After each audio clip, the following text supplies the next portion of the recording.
In the world of energy, the Holy Grail is a power source that's inexpensive and clean with no emissions. Many startups in Silicon Valley are working on it, and one of them is Bloom Energy. They want to put a little power plant in a box, literally in your backyard.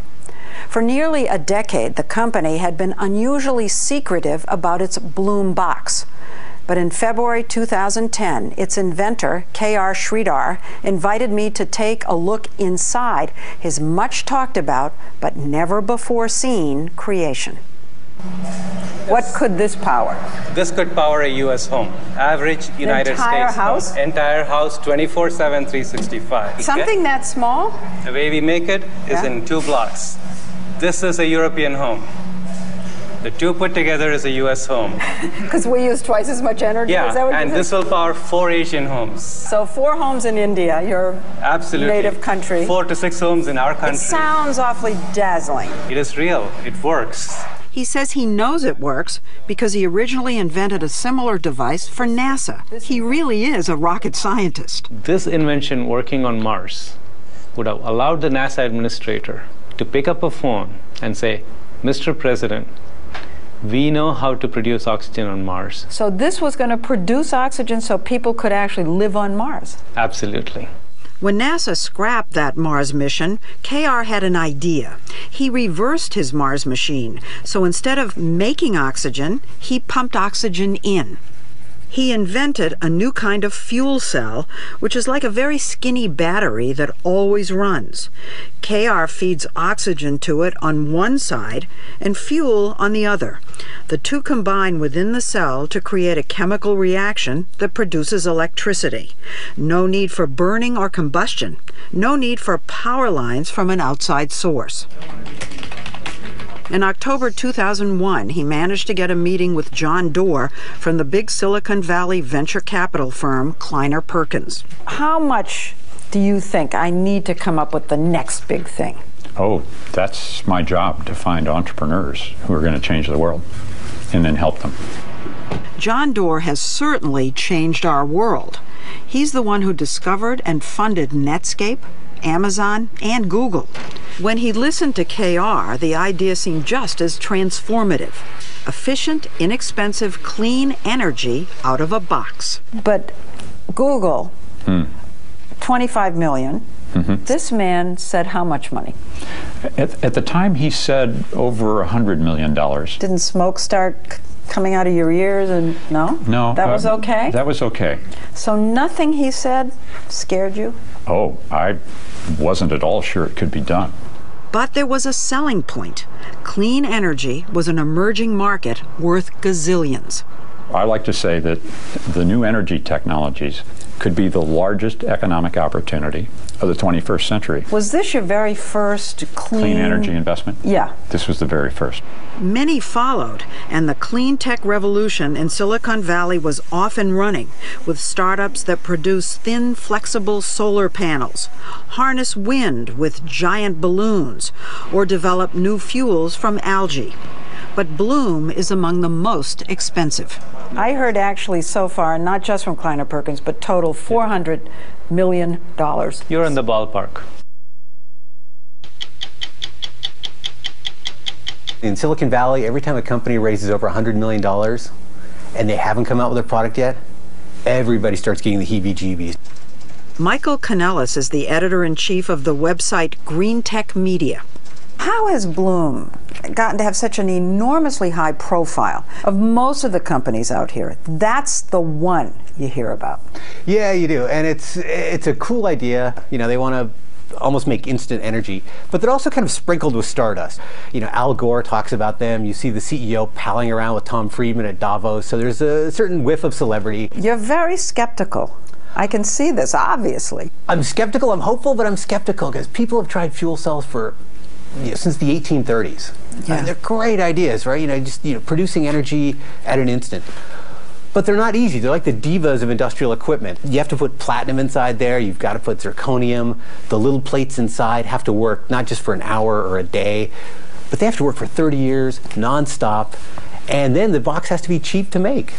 One thing stoking his skepticism, Bloom Energy's K.R. Sridhar has been hyper-secretive. No signs on his building, a cryptic website, and no public progress reports. Given the stealthiness, we were surprised when KR showed us for the very first time how he makes the secret sauce of his fuel cell on the cheap. Actually, I feel like I'm on a cooking show. You're Martha Stewart. Absolutely. So let's take that cooking analogy. Okay. Start with the flour. The flour. Okay. What is that? That is beach sand. It's beach sand? Ocean beaches in multiple continents has this material in abundance. He said he bakes the sand and cuts it into little squares. Okay, so this is beach sand turned magically into a ceramic. Yeah, into a ceramic.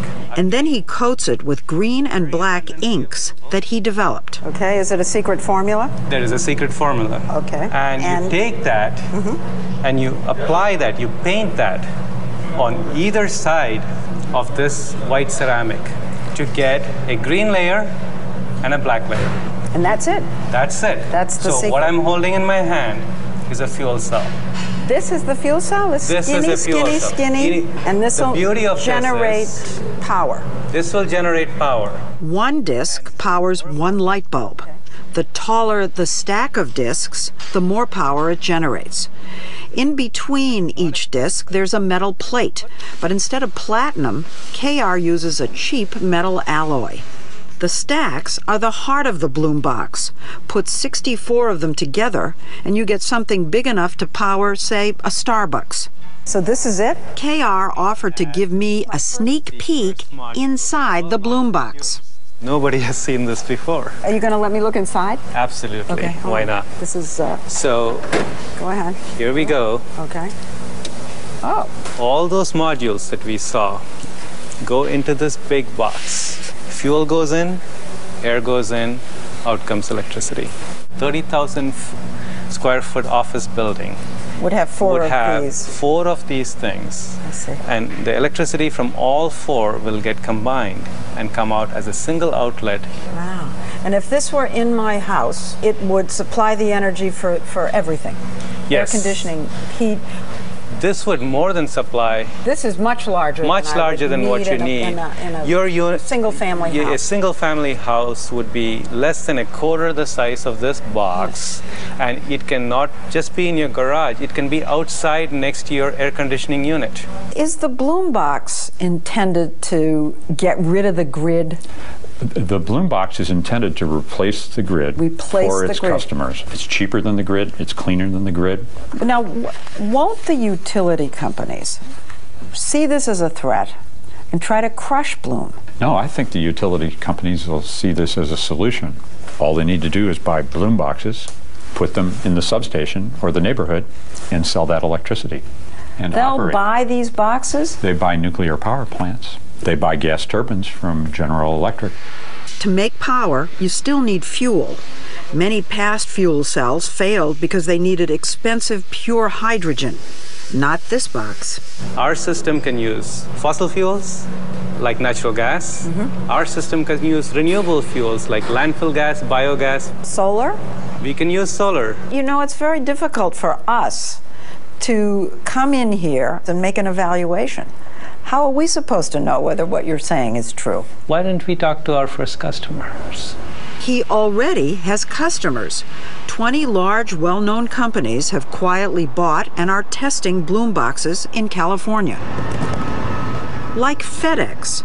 We were at their hub in Oakland the day Bloom installed their boxes, each one costing $700,000 to $800,000.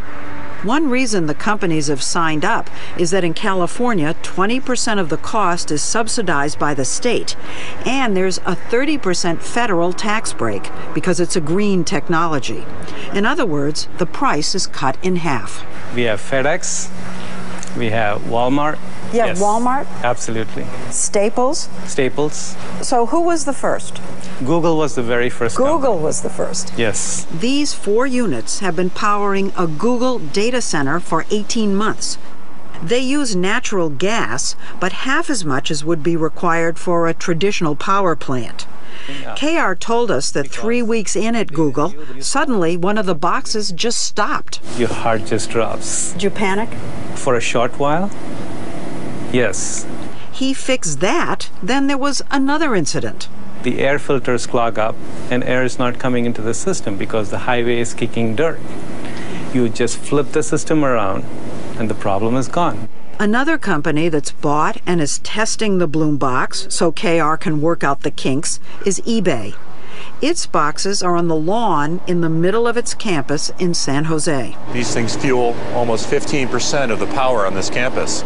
John Donahoe, the CEO of eBay, says its 5 boxes were installed 9 months ago and have already saved the company more than $100,000 in electricity costs. It's been very successful thus far. They've done what they said they would do. eBay's boxes run on biogas made from landfill waste, so they're carbon neutral. Donahoe took us up to the roof to show off the company's more than 3,000 solar panels. But they generate a lot less electricity than the boxes on the lawn. So this on 5 buildings, acres and acres and acres. Yes, the footprint for Bloom is much more efficient. When you average it over 7 days a week, 24 hours a day, the Bloom box puts out 5 times as much power that we can actually use.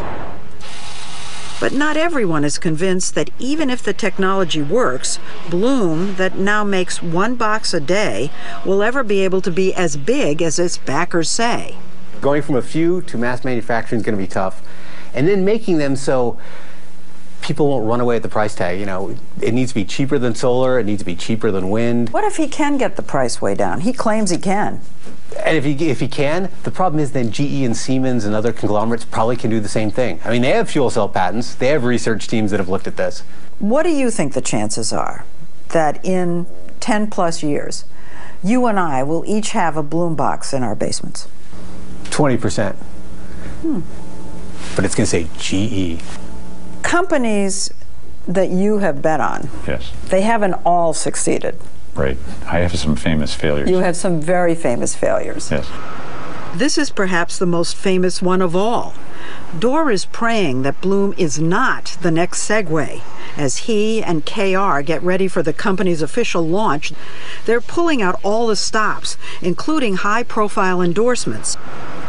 I have seen the technology at work. Yes, that's former Secretary of State Colin Powell. Is this the answer to our energy problems? I think that's too big a claim to make. I think it is part of the transformation of the energy system. But I think the Bloom boxes will make a significant contribution. To make a contribution in KR's mind, Bloom boxes will power not just our richest companies, but remote villages in Africa and all our houses. In 5 to 10 years, we would like to be in every home. How much do you think it's going to cost the average person to have one, to buy one? A unit should cost less than $3,000. You are an idealist. You know, it's about seeing the world as what it can be and not what it is. I see you seeing a Bloom box in the basement of the White House. Absolutely. I would love that to go on the lawn. So forget the basement. You want the Bloom box in the rose garden. Maybe next to that organic vegetable garden. I would be happy with that. Since our report first aired in February 2010, the company told us they've received over 100 new orders, including ones from PG&E, California's largest power company.